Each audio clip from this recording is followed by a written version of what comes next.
USC's New Thought and World Religion class. My name is Wendy Fredrickson, and I'm here today to share, I will say, my ideas and my thoughts about Emma Curtis Hopkin's book, Scientific Christian Mental Practice. I must have read this book 50 times.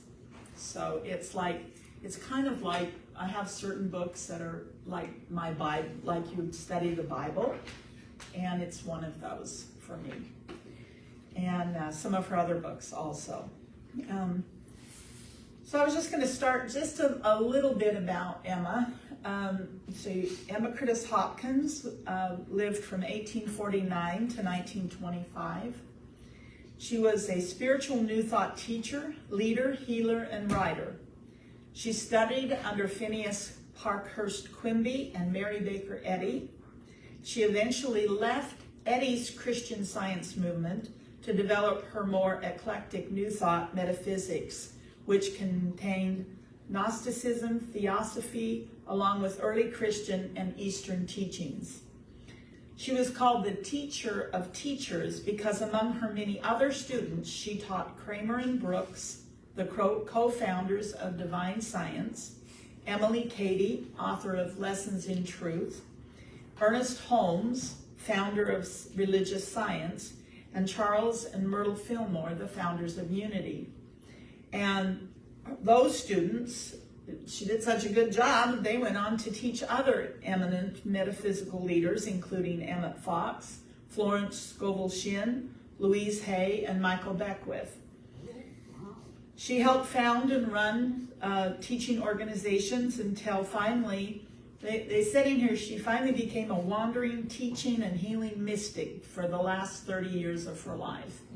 And mystic makes it sound like it's mysterious or magical, and there's nothing mysterious or magical about metaphysics. It's practical, applicable, and understandable if you study it and practice it. In 1923, she dismissed a diagnosis of congenital heart failure as not so much an illness as God's ending a career, which she continued to practice until the moment of her transition in 1925 at the age of age of 75. She left this world at the moment of her leaving. She was in bed, surrounded by students, listening to these students read and discuss her favorite Bible verses. So she was a teacher to the very end. Okay, so before I begin these lessons, a lot of us have studied metaphysics. We in many different forms, many different ideas and teachers, and coming at it from many different ways. But I thought today, if we could start by, I'm going to tell you the story of Plato's cave, and I think most of you are familiar with that. But in the story of Plato's cave, he's saying that the people are kind of like a people it's an allegory of the human race.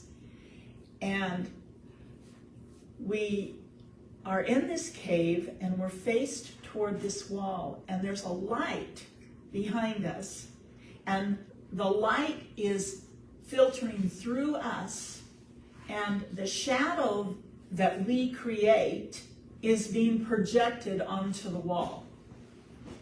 And we believe that that wall is reality. And over generation after generation, we have been taught stories about the meanings of the things that are on the wall.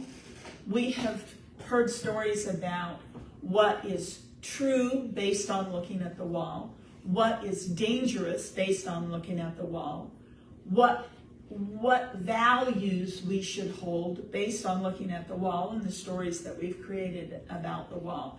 And everything that we know, everything that we judge things on is based on the shadows on the wall. And what metaphysics does, and it's particularly in what Emma is when she's teaching in scientific Christian mental practices, is I don't know if she ever talked about Plato's cave, but it's the best way for me to understand what she's teaching, is she is saying it is possible to let go of the wall and turn to the light, where everything is possible, where it's just this incredible, amazing, huge, big world is right behind you. All you've got to do is let go of the wall. But let me tell you that the challenge in this is that all that we have known, based our logic and identity upon, form social and familial and friendships from this. We've done it from this shadow reality.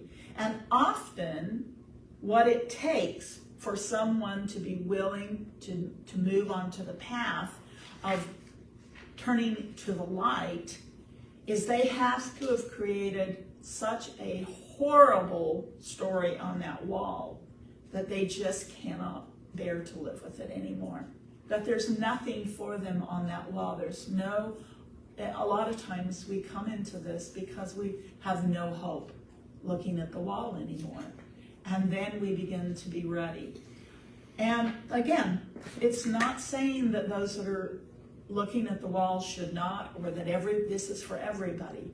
But for those who are ready for something different than the stories on the wall, she gives this opportunity. And she was a teacher for people who were ready for that. And there are 12 lessons. In each chapter is a lesson. And what she taught is that those who mastered the 12 aspects or conditions of consciousness demonstrated in these lessons would demonstrate and manifest their free, joyous, powerful spirit, or their true nature, while here on earth. So we're going to start with lesson number 1. The first 3 lessons are basically, they're the meat of all of this. And if you listen to lesson number 1 and you go, nah, that's not for me, I could never believe that, it's not true, there's nothing in there, probably then this teaching is not for you. And that's okay. That's okay.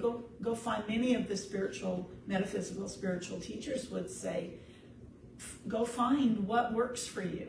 Go find what works for you. Go find what brings you peace and joy and happiness, and live that, you know.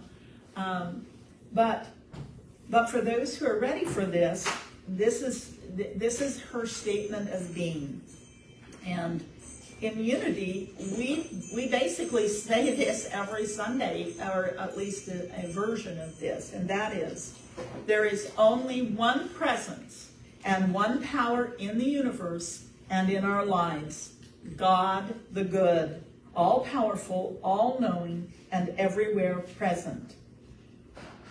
And the one part that Emma focuses on more than I hear sometimes others focusing on is the good, God the good. So we're going to keep that in mind as we go along with this. And it's not only that, but it's that power is the only creative force, and it is always working 100%. We do not have to do anything to get that power to work in our life. It's what creates everything. It's what is behind everything. And that power lives in us, and that power lives as us, and we have been demonstrating that creative power in this earthly existence. No matter what we chose to focus on and create, we were still using that power 100%. It's not like, oh, you didn't create the right thing, now you only get it 92%. And if you mess up again, it's down to 81. It's 100%.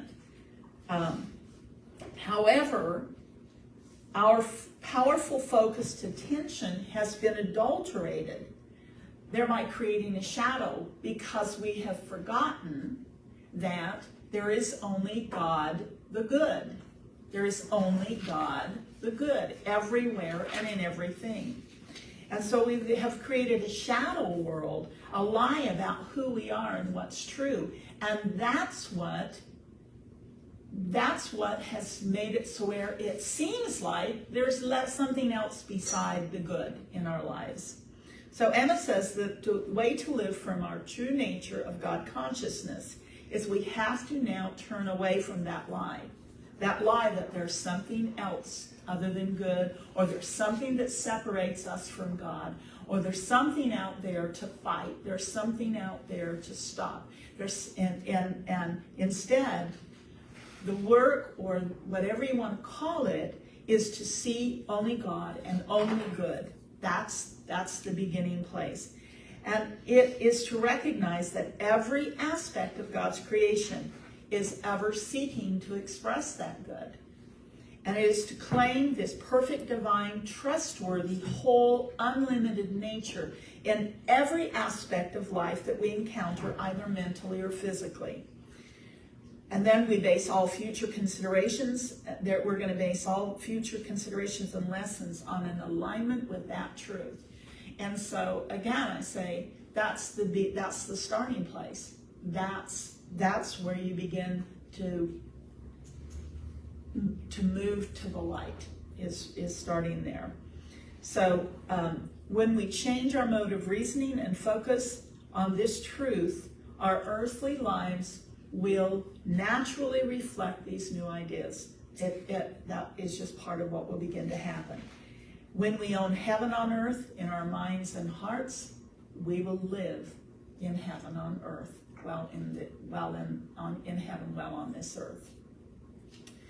So we come to lesson number 2, okay? And so we got to keep going back to lesson number 1, because nothing has any meaning if that one gets tossed out or thrown away, or if we get caught in the other ones. That's the one we keep going back to. So lesson number 2 is denials.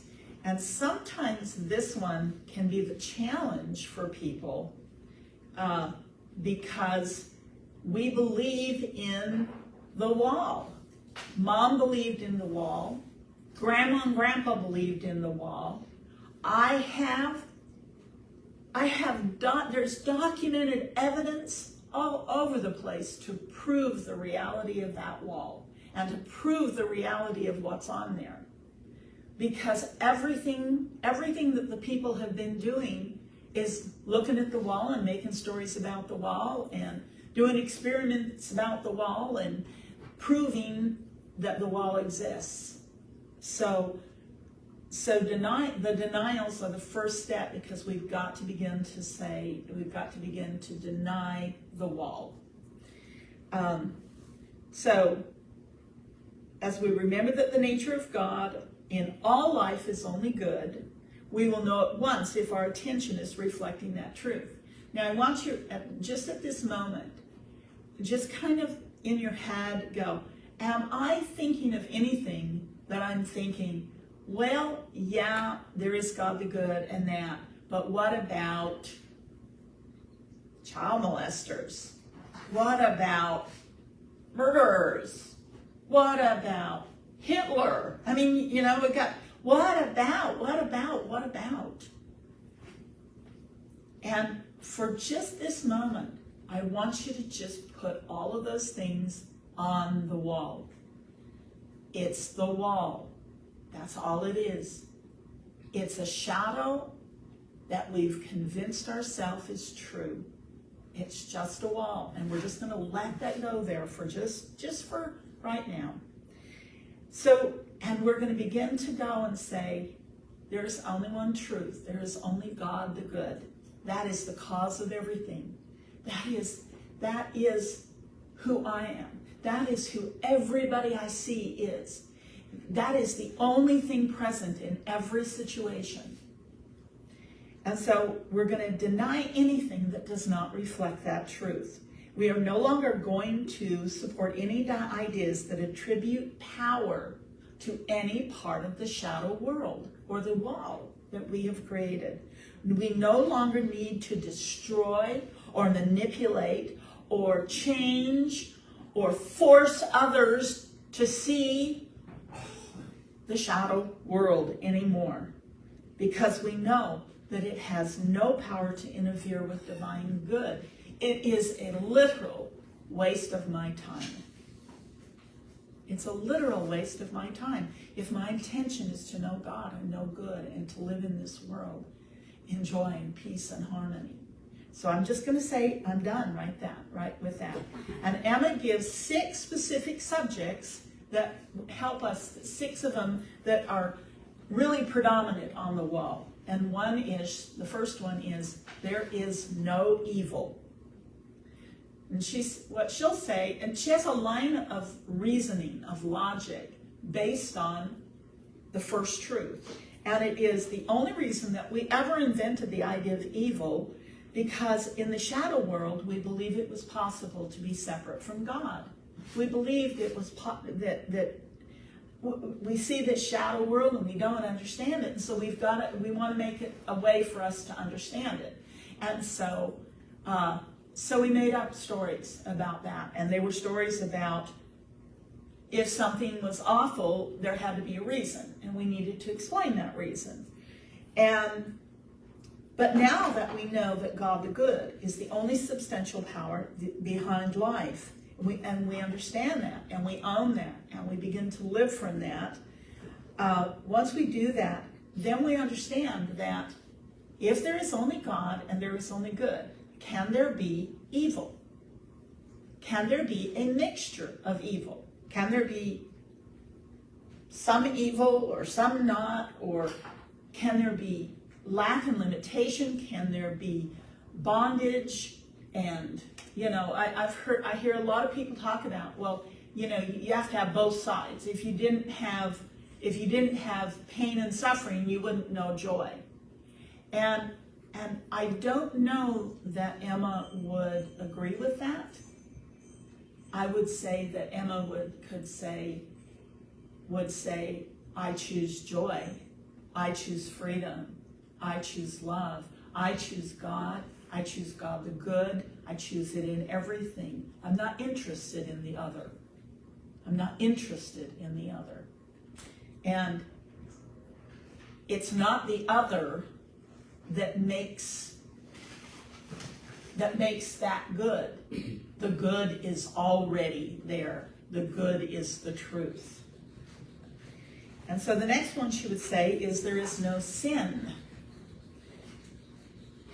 And she would say, if there's only God and only good in everything, you have to ask yourself, is God sin? Does God sin? If there's only God and there's only good,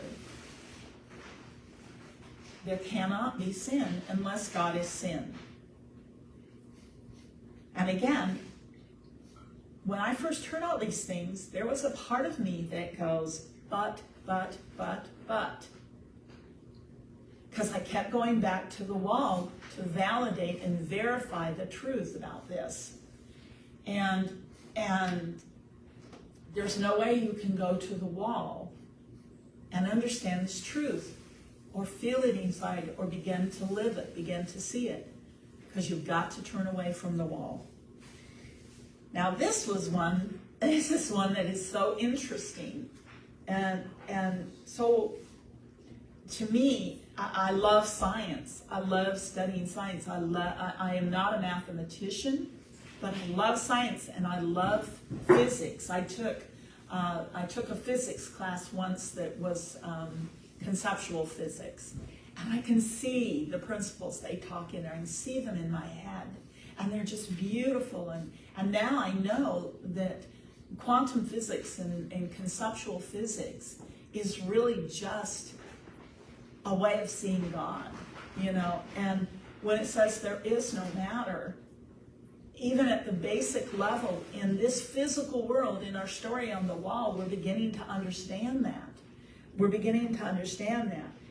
But this teaching takes it even a little further than science does. Science saying everything is just energy. It's just a constant wave of energy that once given attention, it becomes particle or form while it has attention, but it always remains wave. It always remains dynamic, moving, creative energy, okay? And so the way that Emma looks at that is that God, which is everything, is ever spirit, okay? This physical world, we are not spiritual beings living in a physical world. We are spiritual beings living in a spiritual world, right at this moment, always, forever. We don't step out of it because we play in this physical arena. And that everything is spirit, and it's always spirit. And that God is pure energy forever in creative motion.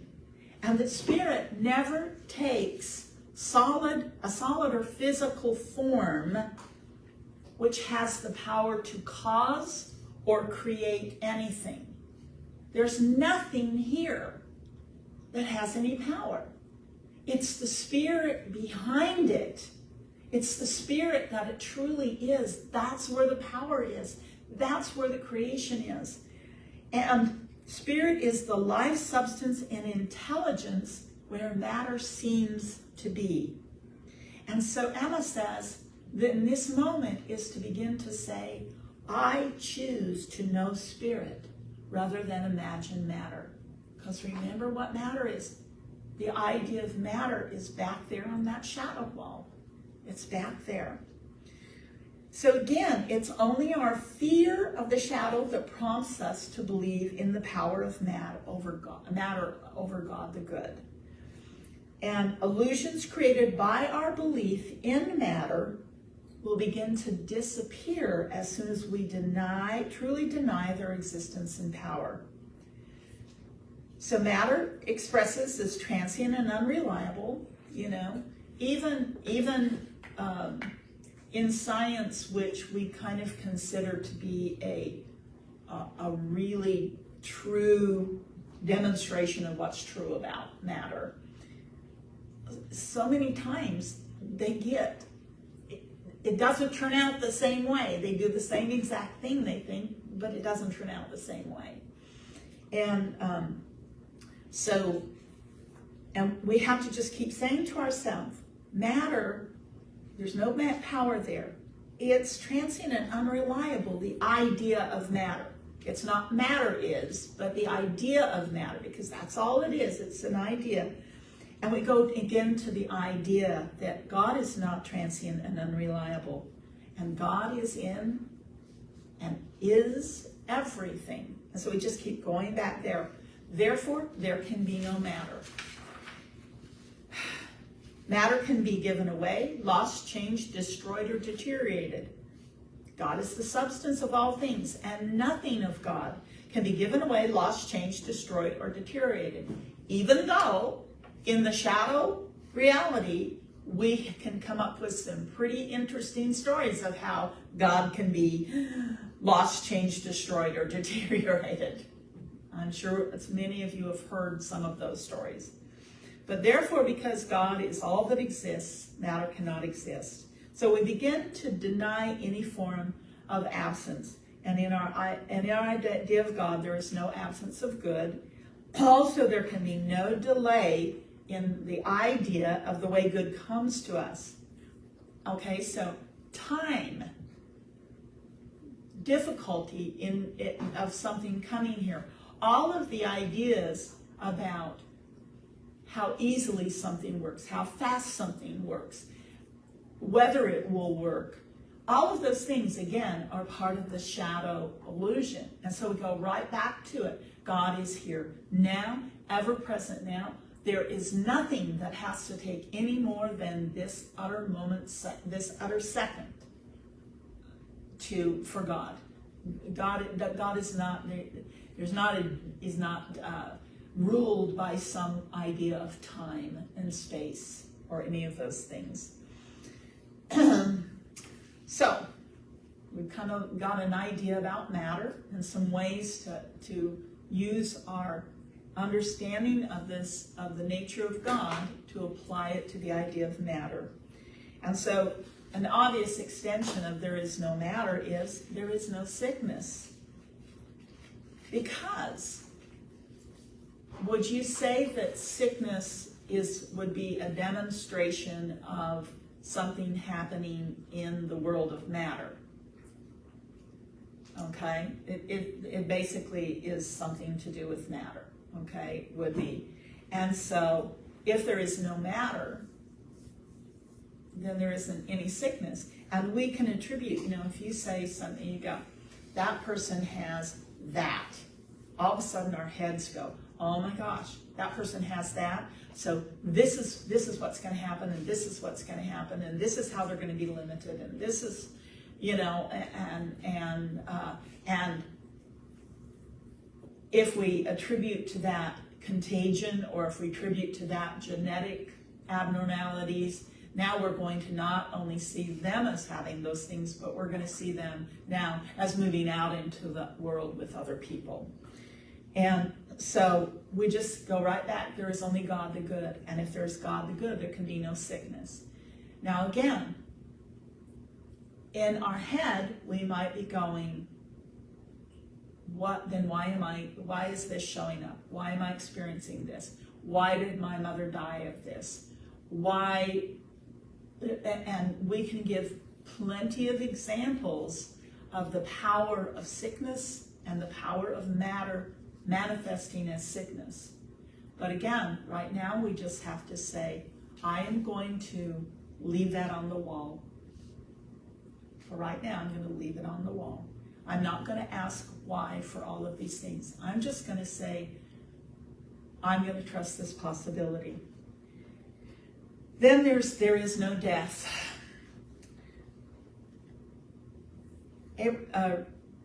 Emma says, we have the power and ability to take up or lay down our physical body anytime we choose.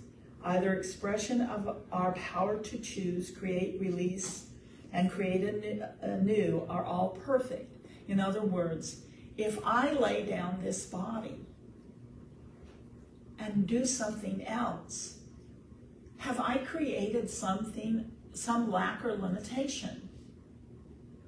If you go home and you take off these clothes and you put on other clothes so you can go work in the garden, did you lose something? Did you become less? Did you do that because there's something wrong with you or something wrong with the world? No. You just put on the attire that worked for the next thing that you're ready to do.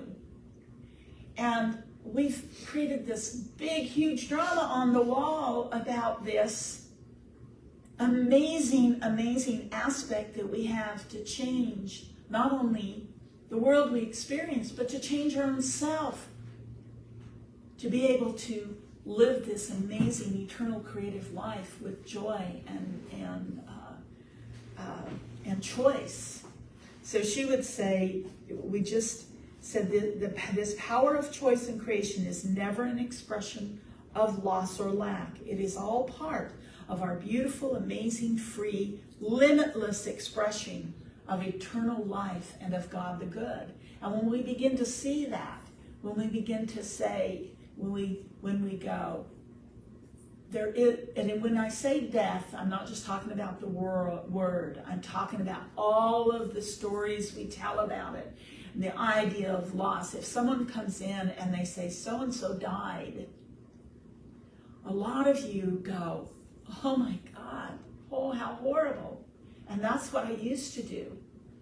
But now, many times when I hear someone's died, I think, I wonder where they're off to next. I wonder what kind of fun they're up to. What kind of adventure are they experiencing next? How fun. How fun, the same way I would if someone came in and said, I'm getting married, or I'm going to have a baby, or I'm going off to college, or I'm going to travel the world. It's no different than those things. And so when we begin to see that idea of death, there is no word death. The idea of death is not true. So another one, there is nothing to hate. Again, I am sure that there are many people who might hear this and who have heard this from her that can give many examples of really, really, really powerful evidence that there are individuals or ideas or acts. Even someone might say, I won't hate the individual, but I'm going to hate the act. I'm going to hate the sin. And what Emma says is, all of the stories, the judgments, the misery, the suffering, I don't know that she would use the same allegory that I'm using, but she would say it is this reality that isn't real. All of those things are in that reality. And if we're going to look at this new way of looking, those things become meaningless, because if there is only God, there is only good in every experience, in every moment, in every part of life, in every person. What's left to hate? Except God. And you're not seeing God the good if you're hating it. Then she just gives a few personal denials. And again, this is the biggest chapter in here. And I'm just going to go through some of them. Some of you, if you give the opportunity to read this book and peruse some of these ideas, and just kind of think about what are some of these things that we're going to deny? Which ones are really strong in your mind? Which ones keep you wanting to go back to the wall so that you can say, wait a minute.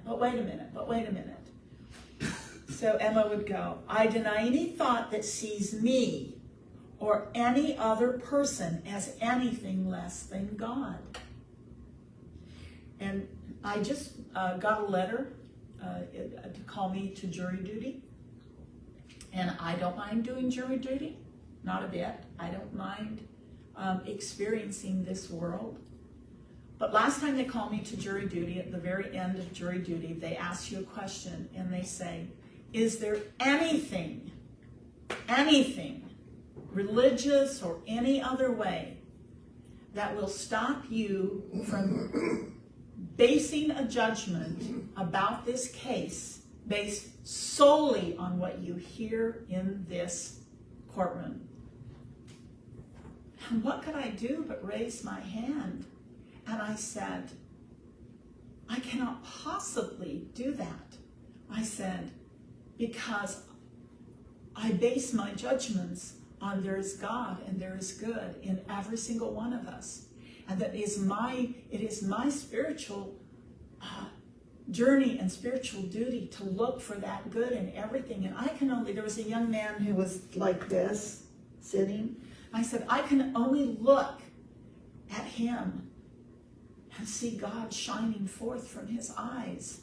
That's the only thing true and the only thing real. And I cannot throw that away in order to listen to something inside this courtroom and make a judgment about him. And when I said that, he lifted his head up and he looked me in the eye. And his face expressed God in its fullness in that moment. And I didn't get picked for jury duty. But it was I wasn't trying to get out of it. I really was not. So as you go along your day, when you see others, when you see anything, and believe me, in my head, I look at others and I go, oh, that's what they're doing, that's what that means, that's who they are. And I have to go, wait a minute, stop. No, that's not what that means. Particularly, I have a lot of psychological evidence and study. So I can use psychology to go into that wall real deep. And I just have to go, nope, that's not true. That I deny any thought that insists that there's anything less than heaven here now. I practice that standing in line at the grocery store. The place where I now stand is a very good place. It is as good as any other place. I could stand here for the rest of my life and live in joy. I just continue to remind myself that. I deny the need for physical action of force or manipulation to change my world. It is not the action I take. It's the belief and thought behind it. If the belief and thought is focused on God the good, then my actions will follow that and help to perpetuate that. And I have to continue to remind myself again. I deny any idea that I or others can be disconnected from God the good or from good. I deny any idea that there is purpose in suffering or pain.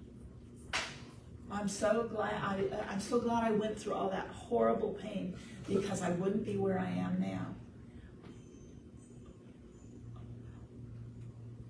Where am I now? Where have I always been? I've always been in the presence of God. I've always been in the presence of good. I did not need to suffer in order to find God. God always found me. I was always with God. I don't need that. I deny any idea of hierarchical levels of being, existing, or achieving. I'm not trying to become something more. I am already all that I ever need to be. I deny the idea that I or others must do something to prove self-worth. We are absolutely not only trustworthy, but we've been entrusted with the power of creation, the power of focus in creation. How could you be more trustworthy or more worthy? I deny any levels of difficulty or demands of time in God's creation. No more will I say, and you know, I did a thing one time where I looked at my ideas about time, because there was never enough time, never enough time, never enough time. And my whole life was about playing catch up and playing catch up and playing catch up. And I looked, there was a book, Born to Win, and I looked at it, and I looked at the choice I had made, and I saw the truth in it. And from that moment, I have never been harried by time since, ever. I always have enough time. I changed my mind, and time changed instantly in my life. I have no reason to condemn anything, for all things are under the perfect, loving care of God. I have never been controlled by subconscious drives, addictions, or motivations. God is the only power, cause, or motivation. Still working on that one, but you know what? It's getting easier, and it's getting better. Again, like I say, I have a lot of evidence that says that's not true. And I am so tired of that evidence, and I am so tired of that truth. And it's losing all of its power to entertain me anymore. I just am so ready. There are no dark forces. There is no ego in me which is causing me harm.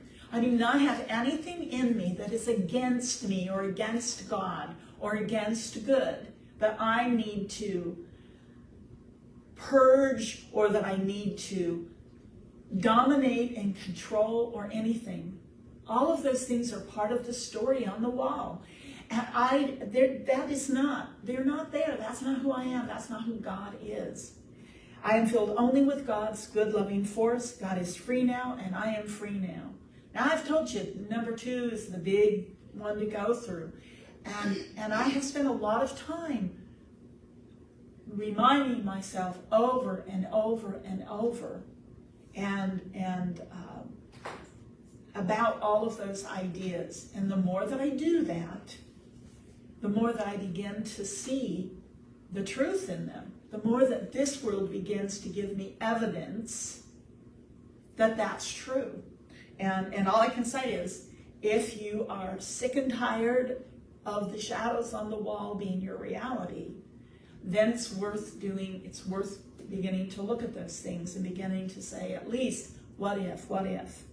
Then it comes to number 3, and number 3 is just so simple. And you don't need to find the perfect affirmation. You don't need to get someone to give you the perfect affirmation. You don't need to go against your own self with affirmations. Start where you are. But the affirmation is simply to choose thoughts, ideas, and belief that confirm there is only God, only good. So how can I do that? How can I, here I've been saying, I hate the telephone. I hate technology. What in that is about God the good? What in that statement is about God the good? It might have been true. I might have a lot of evidence. But does it affirm God the good in my life? And I just have to go, how can I affirm that I can go? I could maybe start with, you know what? There's something good here. I know it. It wouldn't be here if it wasn't good. And I'm just going to trust and be open to that good right now. And I'm going to stop saying the opposite. I'm just going to start saying there is something good here. Whether I can see it in that moment or not. All right, so that's the affirmation part of it. Real simple, only it is an active work, guys. It is an active work.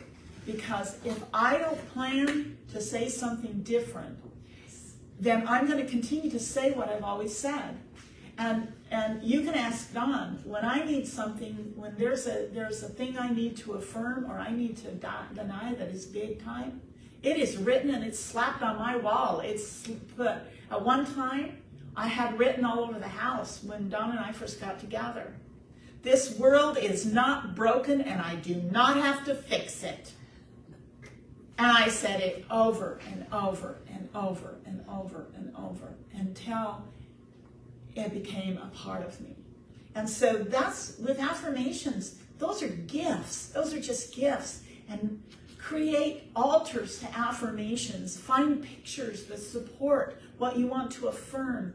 Listen to things that affirm what you want. That affirm there is only God, there is only good.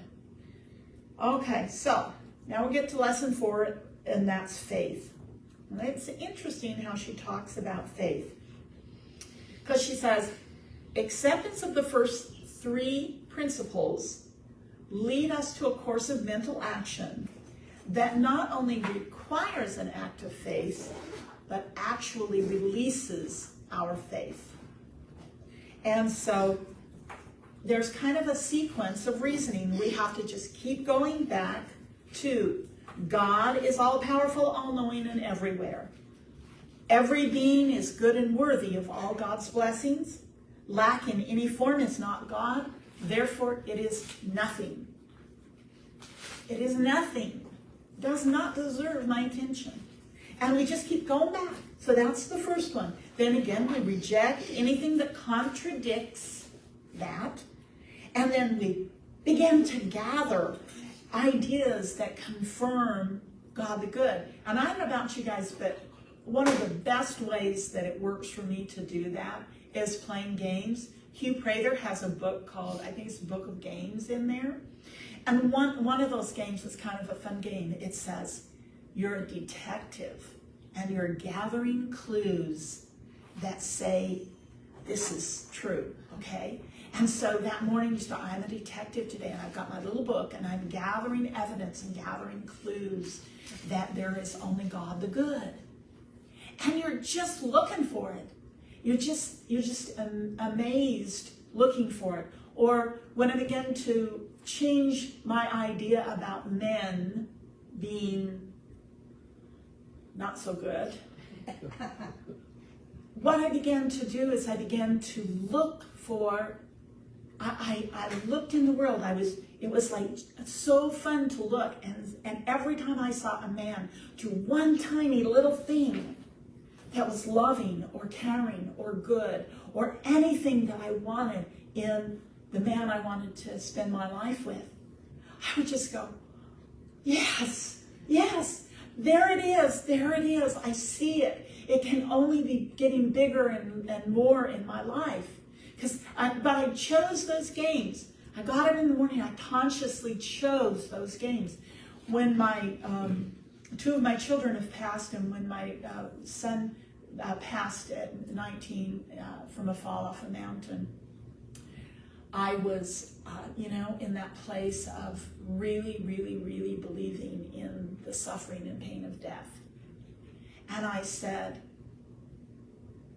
do I want to keep doing this? Do I really want to keep doing this? And I said, instead, what I'm going to do, his name's Adam, and I said, I am going to look every day for the evidence of something beautiful or amazing or incredible, and I'm going to share it with him 3 times a day. And I can remember one time I lived in Utah, in Salt Lake, and I don't know how many of you have been around snow, but you know how snow, when there is oil in a driveway and snow gets on that and it gets kind of slushy? Oh my gosh, it's like the most beautiful iridescent patterns and colors and movement. And I sat for a half hour with my son watching this beautiful movement of this glorious, glorious picture being painted, of a work of art before us. And so I consciously said in that, I am not going to give power to death. I'm going to give power to love. I'm going to give power to the relationship that I have with this child that is so incredibly amazing and amazing. And so every time that the old shadows on the wall appear before us, it is an incredible opportunity to see them as the nothing they are. Now, this is the part that I'm getting to more and more, is recognizing that the things that I do to see God and see good is not an act of my will. It is not an act of my will, and I'm not doing it to make this world change. That's an act of will if I'm doing it because I need to make this world change. That's like looking at the wall and trying to force and manipulate the wall again. I'm not doing it for that reason. Instead, it is an act of faith in God, in good. And you can tell the difference, because when it's an act of will, focused on the wall, trying to change the wall, it's not easy. It doesn't flow. It feels awful. It feels stuck. It feels like work. It depletes your energy. When you're doing it as an act of faith in something better, it imbues you with power. It imbues you with joy. You wouldn't want to do anything different or do anything else. We do not handle our faith. Our faith handles us. And we then begin to manifest faith in all that we do. We express as a vessel of faith that we were created to be, and the world before us effortlessly begins to emulate the nature of our focused attention. It changes. I did not kill all of the men that hurt me. I did not kill all of the men and then have God put this man into the world after I destroyed the world. My world is filled with amazing men now because my heart is filled with amazing men and my mind is filled with amazing men. And if I start going there in any other way, I go back and go, there I'm back. I'm back there again. I'm back on the wall. So the rest of these I'm going to go through really quickly. Lesson 5 is words of faith. Simply put our mouth. Put our mouth there. Then lesson 6 is the secret of the Lord. Praise and appreciation. That's the secret, guys. Lesson 7 is the spring of life, and that is knowing we already have and already are everything we could possibly desire. Everything springs forth from the amazing, wonderful being that we are. There's nothing to earn, nothing to become. We are only wondrous life expressing and creating, and our power comes from within. It can never be lost, never diminished. We are eternal spirit, ever whole, ever free, in love with eternal life. And you just keep going back. That is where the nourishment, that is where the good, everything comes from that. Lesson 5 is to be not deceived, and all that is saying, Pay attention. If you're back looking at the wall, say no to it. Pretty easy. Righteous judgment. Any judgment that you make that does not say there is God the good. Any judgment that says it's hard, it's difficult, it's bad, it can hurt me. Any of those is not righteous judgment. Righteous judgment is free, easy, limitless, timeless. God, good. That's the only righteous judgment. And fearlessness, there comes a time, guys, where we've got to let go of our fear about the stories that we've put on the wall. We cannot, this faith in good is not to be based on fear of the wall. It may start there, but ultimately you're going to let go of that fear. And so you're not going to, someone tells you a story about something awful that's happening, and your guts don't go, ugh, because there's nothing to fear. There's nothing to fear. So lesson 11 talks about the wisdom that comes as we do these things. So that wisdom is what we gain, that wisdom to know and to see aright and to judge aright. And when I say judge, again, righteous judgment, it's not judging anything really. It's believing in God the good, which then gives us the crown of glory, which is to love God the good, is to love all of creation and to give thanks for every moment of our lives. And I've told some of you many, many years ago, before I ever got into metaphysics or had metaphysics at all, my grandfather loved my grandmother's long hair. I get that from her, okay? And when he was transitioning, he asked her never to cut it. So into her 80s, she had hair down to her butt.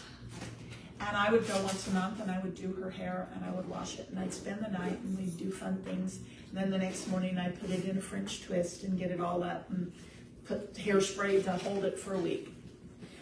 And one time I was doing her hair and I was standing there with her and I went into a moment that I could have lived in for eternity. A moment of such beauty. And it had nothing to do with necessarily what I was doing, but I went into that moment, and it's part of what's brought me to not wanting the wall, is because I had that moment of seeing what life really is, who we really are. It was just this beautiful moment. And as I practiced these principles, I kept thinking, I would like it again, and didn't. But it's through the practice of these principles, I actually can recreate that moment and be in it and experience that. Now, there's a handout that I've given you. That is just an example of a practice that you can do for your health. It's just some of the things that you can deny and affirm. If some of them don't work for you, put something that works. Only don't water it down, guys, if you can help it. If there's something like that you're having a hard time letting go of, like there's no matter, those of you who are interested in doing this, just say, maybe you could just say, I deny that there's any matter, and I affirm that God is going to give me clarity on this subject.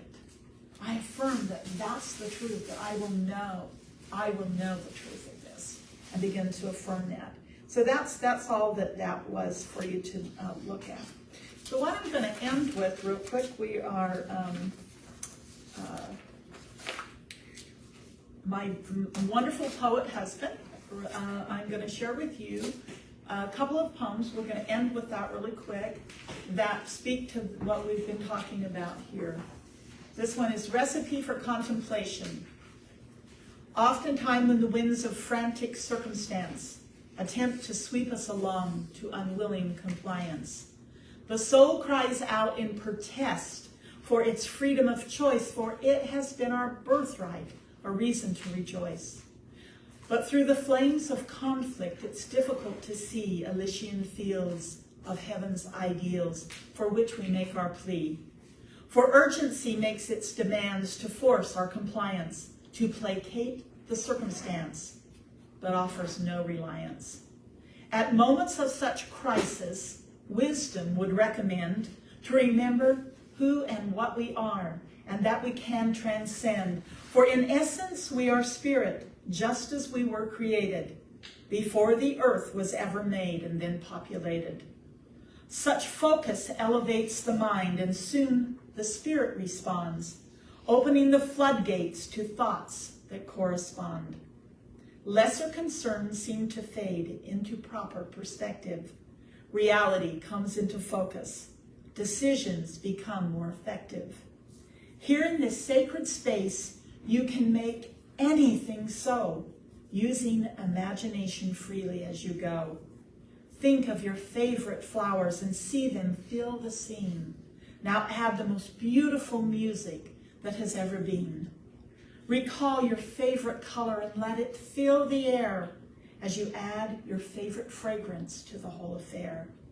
Then arrange them all together in a beautiful array, and once you have a picture in your mind as clear as day, multiply it by 1,000,000 in its intensity. Such is the celestial beauty of the holy city. As viewed by seers and mystics, that is our destiny. Till then, it's your own secret place to contemplate eternity. And then this last one, it's just a short one, Prayer Beyond Supplication. Father, thou hast borne so many names, yet none of them sufficient. For infinite thy features are, and words are thus deficient.